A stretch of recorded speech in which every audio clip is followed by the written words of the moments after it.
Guys, good afternoon sa inyong lahat. Welcome back again to my YouTube channel. So, for today's video guys ay magsishare lang tayo sa ating ngayon, sa ating mga ganap-ganap sa ating bahay, no?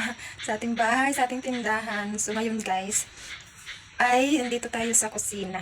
Kasi meron akong binili kahapon guys na gas stove at saka hose, kasi gusto kong palitan yung aking stove dahil nasira na siya at saka yung hose niya.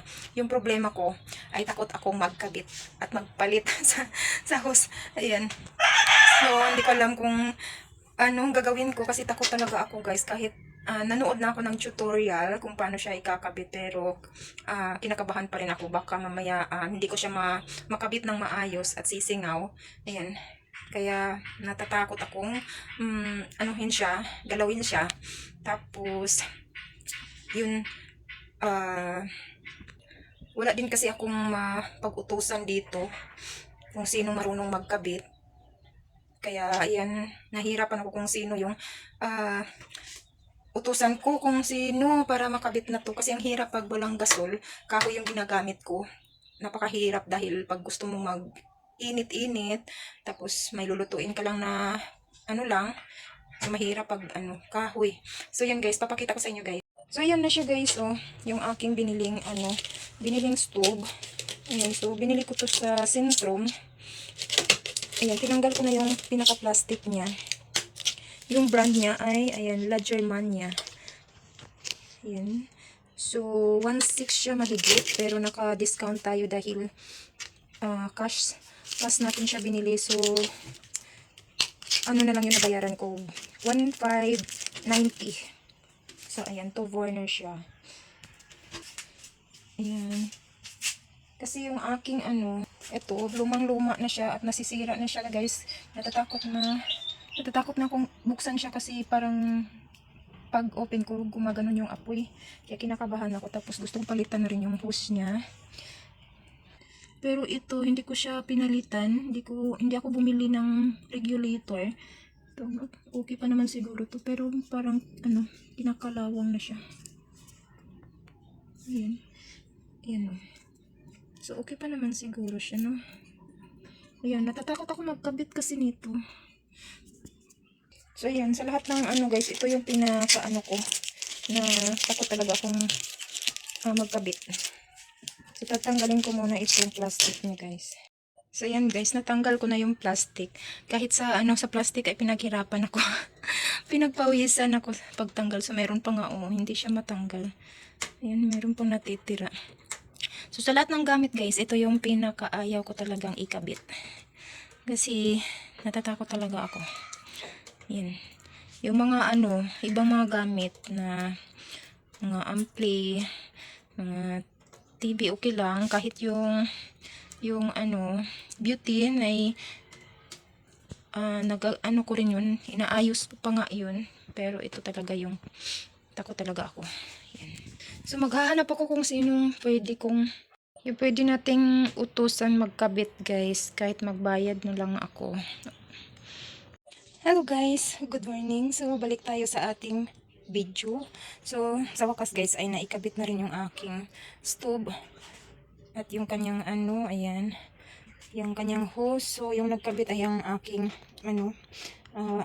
asawa ng aking pinsan. So, binigyan ko na lang para hindi tayo mahiya. So, yan guys. So, i-share ko lang to sa inyo guys. Ang isa sa pinagkikitaan ko dito sa aking tindahan na malaki yung tubo natin dito guys. So, ayan yung fake tato. Ayan, so malaki yung tutubuin mo dito guys. So, sa isang pack ay 30 pesos siya. Ayan, tapos binibenta ko siya ng tag 5 peso. So, pwede naman ibenta nyo ng tag 3 guys. Pero, sa akin ay 5 peso yung binibenta ko kasi hindi naman siya madaling maubos rin.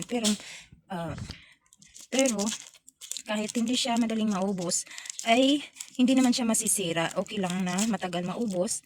Pero malaki naman yung tubo natin dito. Ayan, laki yung tubuin natin dito. Pwede nyong ibenta din ng tag 3 lang guys kung malakas naman. Ayan. At sa akin kasi dito may time na malakas, may time din na mabagal siya. Ayan, ito guys ay, ito yung datik pang in order. So, konti na lang kasi siya. Ayan, konti na lang natira. At ito yung order ko na 50 pesos. So tag 5 piso din yung aking benta nito. Pero tag-iisang peraso lang talaga yung ano niya. Ayan, tag-iisa lang. Ayan. Dito la dito. Ayan, ganito. Pwede mo siyang ikat. Ayan. Dalawa na siya. Ito naging mabenta ito guys dahil yung mga estudyante na nag-aaral dyan sa TISDA ay bumibili sila ng ganitong tattoo. Ayan. Bumibili sila. Sila lang nakaubos nito. Ayan. So yan. Ito yung isa sa mga pinagkikitaan ko dito guys. So ito ay nabentahan na ng isa. Kaka-order ko lang nito. Kahapon lang to dumating. At nabentahan na siya ng isa. So update tayo konti ng ating tindahan guys. So ayan. Medyo na marami-rami na yung kulang sa ating mga paninda. Ngayon ay Sabado, araw ng Sabado. So, ayaw ko mamili ng ganito guys na araw kasi nga maraming tao. At ito nga guys, yung ating Cloud9 at Bingbing ay ubos na. Wala na itong mga laman. Yan, wala na mga laman to.